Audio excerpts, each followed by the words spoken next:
تو اب ایک بات سنو، یہ اشکال بہت زیادہ لوگ مبتلا ہیں اس میں کہ 4 امام اسلام میں کیوں ہے؟ چاروں اماموں سے بعض اہل عرب نے بھی مجھ سے سوال کیا العین میں نے عربی میں تقریر کی، مصری عالم تھے، سب عرب تھے، کچھ پاکستانی احباب بھی تھے، اس کے گواہ ان کے بھائی ہیں فیروز میمن کے سلیم صاحب موجود تھے،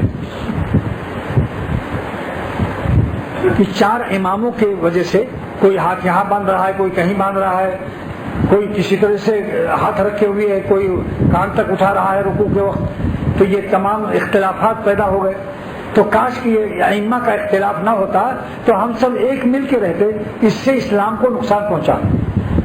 اس کا جواب سن لو، اگر کوئی کہے ائمہ اربعہ جبکہ امت کا اجماع ہے، 4 دلیلوں میں امت کا اجماع امت بھی ہے کہ چاروں اماموں کے امام برحق ہیں، سچے ہیں، جس امام کی تقلید کر دو گے جنت مل جائے گی۔ جیسے ایئرپورٹ جانے کے 4 راستے ہیں، 4 سڑکیں ہیں جو ایئرپورٹ جا رہی ہیں، جس سڑک سے جاؤ گے ایئرپورٹ پہنچ جاؤ گے۔ کسی سڑک کی توہین کرنا جائز نہیں ہے، چاروں اماموں کا راستہ جاتا جنت تک جا رہا ہے، اس پر امت کا اجماع ہے۔ اب لیکن راز کیا ہے اس میں؟ راز میرے دل کو اللہ تعالیٰ نے عطا فرمایا کہ چاروں اماموں کو اللہ تعالیٰ نے 4 امام کیوں پیدا کیے اسلام میں، اور چاروں اماموں کے اندر سنتیں ہر ایک کے حصے میں پہنچ گئیں، تو 4 امام کی وجہ سے 4 سنتیں جو تھیں، چاروں سنتیں زندہ ہو گئیں۔ اگر 4 امام نہ ہوتے تو حضور صلی اللہ تعالیٰ علیہ وسلم کی سنت دفن اور مردہ ہو جاتی، آپ کی سنت رائگاں ہو جاتی، اور آپ اللہ تعالیٰ کو یہ پسند ہوا، اللہ تعالیٰ کو یہ محبوب ہوا کہ میرے محبوب صلی اللہ تعالی وسلم کی کوئی ادائے سنت رائگاں نہ جانے پائے، اس لیے 4 امام پیدا کیے تاکہ کوئی سنت امام شافعی زندہ کر دے، کوئی سنت امام ابو حنیفہ زندہ کر دے، کوئی سنت امام احمد بن حنبل زندہ کر دے، کوئی سنت امام مالک زندہ کر دے رحمۃ اللہ علیہ اجمعین۔ یہ 4 امام کا پیدا ہونا سرور عالم صلی اللہ تعالی وسلم کی شان محبوبیت کی زبردست شاہد عدل اور زبردست شہادت اور گواہی ہے۔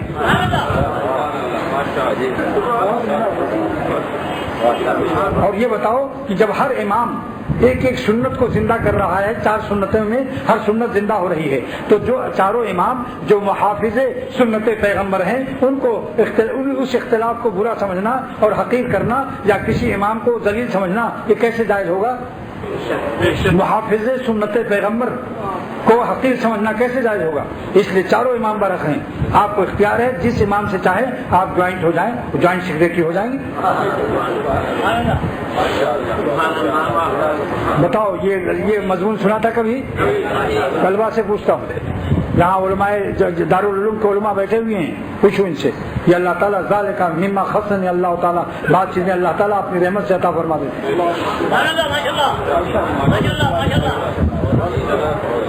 مزہ آیا؟ اگر اب کوئی کہے غیر مقلد کہ بھائی آپ لوگ کیوں تقلید کرتے ہیں، 4 امام کہاں سے کیوں ہوئے، اس کا راز بتا دو کہ امت کا تو اجماع ہے، لیکن میں ایک راز فاش کرتا ہوں، جو راز ہے اللہ تعالیٰ کی شان جمال اور ہمارے حضور صلی اللہ تعالیٰ علیہ وسلم کی مظہر شان جمال اکمل درجے میں آپ ہیں۔ ہمارے حضور صلی اللہ تعالیٰ وسلم اللہ تعالیٰ کے جمال کے مظہر اتم آئینے کامل ہیں وہ، اس لیے آپ کے آئینے میں جتنی سنتیں تھیں وہ جمال خداوندی کا آئینہ ہے۔ رسول خدا صلی اللہ تعالیٰ وسلم اللہ نے ارادہ کیا کہ میرے جمال کا آئینے نبوت جو ہے، میرے جمال کامل، ہر جمال اس کا پائندہ درخشندہ تابندہ رہتا ہے قیامت تک، میرے نبی کی ایک سنت بھی ضائع نہ ہونے پائے۔ بس اب بتاؤ اگر یہ مضمون رہ جاتا تو آپ لوگ گھاٹے میں رہتے یا نہیں؟ پیٹرول پمپ کے بلاک سے اس کی کیا نسبت ہے علم دین کی؟